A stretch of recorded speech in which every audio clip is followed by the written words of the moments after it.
Você descobre esses padrões na estatística, mas você automatiza no padrão de ação.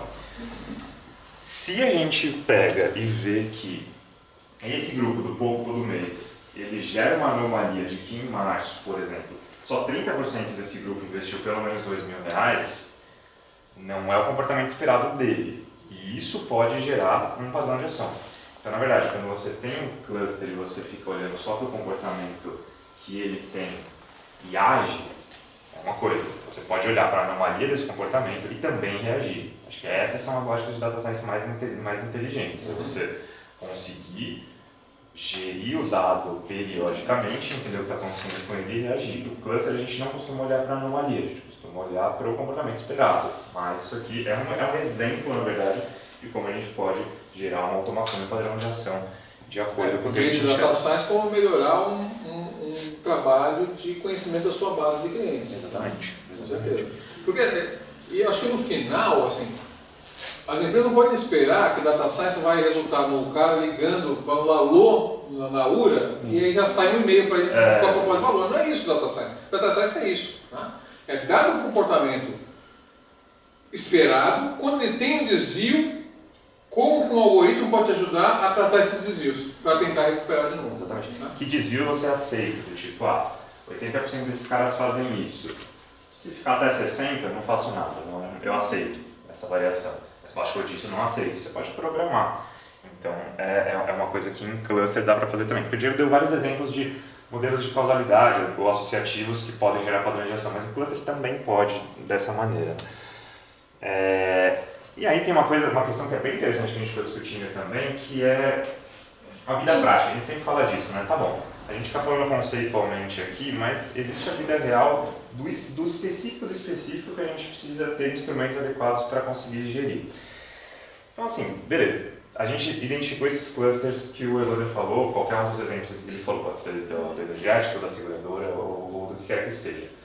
Agora, como que a seguradora ou a indústria de energético, ela consegue identificar que uma pessoa efetivamente pertence a um cluster na vida real, no dia a dia? Então vou dar um exemplo para vocês, que fica mais claro.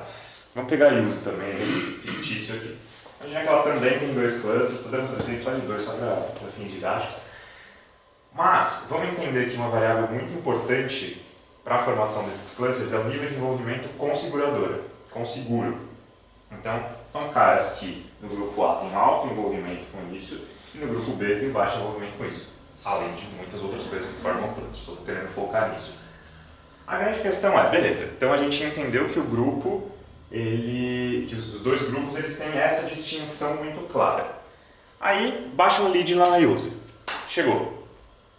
Como é que ele vai saber se esse lead, pelo jeito que o instrumento é formado no cadastro, ele vai ser do grupo A ou do grupo B? O que naquele formulário de lead diz pra gente que o cara é muito ou pouco envolvido com o seguro? Existe essa pergunta? Isso é fundamental, assim, porque, de novo, a gente fica pensando em todas essas lógicas conceituais de vamos formar clusters, identificar nossos grupos, agora a gente sabe que esses caras se comportam assim, esses caras se comportam assado. E aí? Aí baixa um lead lá. Como é que você sabe que esse cara pertence àquele cluster que você viu que existia? É quase um exemplo que você deu do energético, que tinha uma pergunta que dava diferença nos 5 clusters lá, Isso. que era sobre sociabilidade. Então, de repente, teria que ter uma pergunta sobre quanto você gosta de socializar, porque já no lead do energético você já poderia saber para onde. E aí você usa short measures, porque também, né, no formulário no lead, você tem que esquentar o cara, não vai ficar cozinhando muito. E assim, usa short measures para aquilo que é extremamente importante para você conseguir agrupar o cara, pelo menos a priori. Se depois você vai fazer um outro tratamento, dado um tempo que ele já está na sua base, aí você refina o modelo, mas a priori você já consegue. Né? Ou, por exemplo, daquele que a gente olhou no Power BI, se por acaso tivesse válido aquela premissa que eu falei, pô, parece que o anotar joga para um monte de outras coisas separando. De repente coloca essa pergunta então na hora de gerar um lead para esse cara. Você anota seus gastos, todos, alguns, grandes ou nenhum. E aí você já sabe como tratar essa pessoa de alguma forma. Se isso é um dos maiores discriminantes do grupo, ele precisa ser medido de alguma maneira quando ele aparecer para você. E esse tipo de coisa que a gente sempre bate no curso o tempo todo, a gente está tentando fazer com vocês, essa ideia meio de céu e terra, assim, tipo, putz, tudo que o Evandro falou é é muito céu no sentido do conceito de como a gente faz tecnicamente para chegar no negócio, tal, beleza. A gente precisa entender isso, porque senão a gente não consegue lidar com os nossos fornecedores, por isso que a gente insiste em trazer um cara como ele aqui e mostrar técnicas até mais no detalhe. Porém, vai chegar o momento da vida real em que vai baixar um cadastro, um lead, para você que vai chegar para alguém gerir com isso. Se você não consegue, no instrumento, fazer esse retorno, tipo, identifique o cluster, no instrumento eu coloquei alguma coisa que eu identifique para fazer essa retroalimentação, não adiantou de nada. Você conheceu a sua base, sabe que existem grupos. E acabou aí. Então, tudo que a gente está falando desde sempre é Data Science é sobre padrão de ação. Se você não se instrumentaliza bem a partir do conhecimento estatístico que você gerou, você vai acabar em lugar nenhum. Então, é esse tipo de dica que a gente sempre traz para vocês nunca perderem de perspectiva até o pé no chão. Beleza, a gente está passando os conceitos, são legais, mas o pé no chão, na hora de atuar, é que vai fazer toda a diferença. Senão vai ser sempre... A gente estava discutindo, a gente estava conversando na hora do intervalo, sobre estudos que se fazem, que são engavetados e que eles ficam a título de conhecimento. Ah, legal, entendemos isso. E aí? Então esse é o tipo de coisa que a gente precisa endereçar.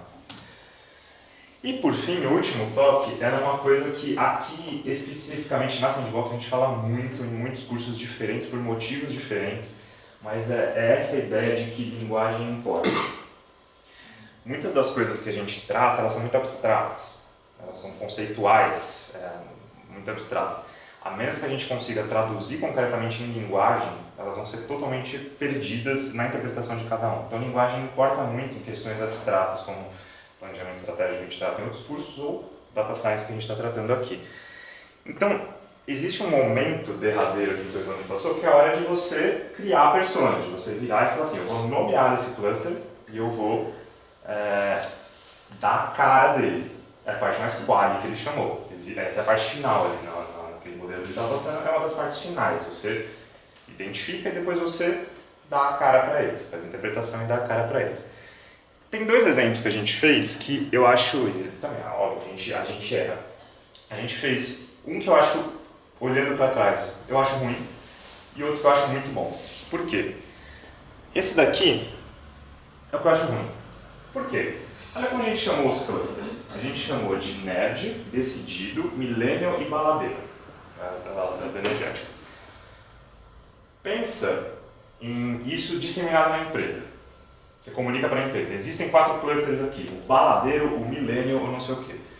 Qual a carga de estereótipos e valores que cada um traz sobre cada uma dessas palavras? Enorme. Se eu perguntar o que é baladeiro para cada um de vocês, é capaz de sair 12 definições aqui.